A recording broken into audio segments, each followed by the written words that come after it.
My name is Joseph Mapp, and I'm affectionately referred to as JoJo. In my process to build community and become closer to people, I hope you will be comfortable with calling me JoJo too, because I would like to be in community with you.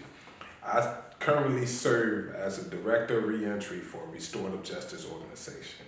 This restorative justice hub, I should say, is in collaboration with 5 other restorative justice hubs in the city, and we offer training to the rest of the city and the state to engage in restorative justice principles.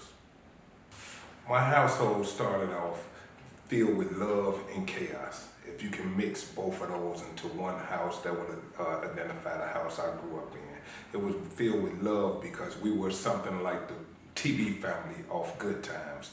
We grew up together when it was a crisis. We always was there to support one another and work it through. We didn't necessarily know how to show love to one another. Me and my older sister, we cracked jokes about each other, and that was our form of affection. The chaotic part was being in a household with my mother, constantly and repetitively engaged with domestic violence with her partners. So waking up at night to hearing them fight, to me as a young kid, 8 or 9 years old, trying to run out to defend my mother. That was an experience that I wouldn't want any other child to live, but I remember it vividly. Because of housing insecurity, we kind of moved around a lot from community to community, so it was hard for me to make lifelong lasting bonds. But in these spaces I lived in the Chicago Housing Authority, it was both, once again, chaotic and loving. Loving in that we've always supported one another as neighbors. When anyone came back with groceries, we immediately would stop doing whatever we're doing and help them. And oftentimes the elevators was not working, so we had to walk up numerous flights of stairs to support that.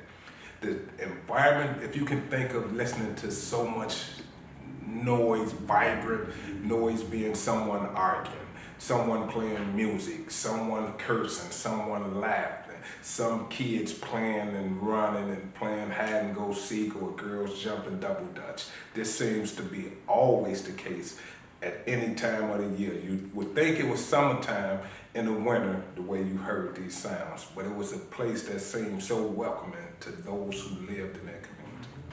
So like I said, I lived in an impoverished community that we didn't know we was poor because we was enriched by so much love that was around us, or at least what we called love, because we didn't recognize how to differentiate from arguments, fights, to being friends the next day. So to speak of that, I remember as I was beginning to age and mature, as we was living in a household that had food shortages, or sometimes the lights was turned off, that pushed me into wanting to support my family. I've tried to apply for jobs at shoe stores, at fast food restaurants. Well, unfortunately at the time, I don't know if it was my appearance, the way I presented myself, the way I talked at the time, or what, but I was not employed. So that kind of pushed me into the streets, because my ultimate goal was to provide for my family. It wasn't one out of greed or me wanting to copy the other or older guys who were selling drugs. It was just one out of necessity to feed my family, because I got tired of my little sisters and brothers going to sleep hungry. So I turned to the streets. I'm not proud of that, but that's a true part of my life. My reality was complex, and it seemed paradoxical. My mother was one of 6 children. Her older siblings on a socioeconomic status were well off. They was upper middle class, and my grandmother was an educator. So this kind of funneled into my house when I mingled with my family. And because of my grandmother being strong on education, I believe school came naturally to me. Not because I was studying, but because I was attentive. If a teacher talked about something, I could remember it and recite it, or even internalize it in my own way of understanding it and put it back out on a test. And for this reason, I was selected in the 7th grade to be in the academic bowl to represent my school. Now, this is no fault of my mother, but little to no parental oversight left me undisciplined. As I mentioned, my academic pursuits led me to complete high school. Shortly after graduating high school, unfortunately, I found myself arrested and convicted of a crime that I'm so ashamed of. And because of this, I was sentenced to 55 years in the Department of Corrections, where I had to serve 26 years, 5 months, and 26 days of incarceration. That incarceration at that time took me through a journey of discovery, not just of myself, but the people around me. I learned what community looked like. I learned that it was not just me serving time, but it was many people who were impacted by my time, including those who were incarcerated as well. So sentenced to that time as a teenager, I felt that I was falling or succumbing to prison life. And the most unexpected people encouraged me to get back on track and follow a life that was meaningful. And when I say the most unexpected people, I'm talking about all the considered gang chiefs of the major gang organizations in Chicago. Those people seen something in me, and they all encouraged me to stay in school and try to stay in the law library to pursue freedom through either pathways of education or the legal pathway. Unfortunately, the legal pathway did not pan out, but the educational pursuit helped define my worldview. I liked school for a couple of reasons. First, I mentioned that we rarely had enough food to feed the family, so going to school for breakfast and lunch was a favorite pastime of mine. Sometimes I hated the weekends because there was no school breakfast and lunch. Also, I liked certain teachers. Certain teachers seemed to inspire me, and I liked being around them. I liked watching them and learning from them, and I think that played a part and set me on a course for the rest of my academic life. Thinking about my incarceration, when I was initially sentenced, I felt that I was given the harshest sentence even though I did not have a criminal background. I considered myself different from many people who were incarcerated. That was an erroneous way to think because all of us suffered from trauma.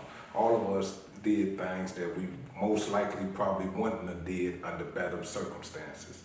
So for that reason, I began to delve deeper into myself, a period of self-discovery where I went through so many different phases, where I studied as much as I can, and I became Afrocentric, and I began to study about the history of our people. And studying that, one thing I found is that we're not alone. And all of the indigenous people of Africa felt a communal connection.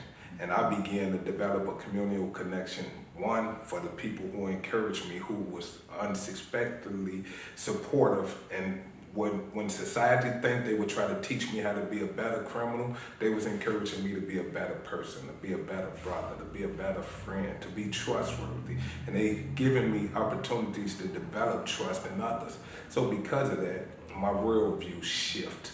I began to learn and view people differently. Instead of looking at people as oppositions or people who were out to get me, I began to see people as having value.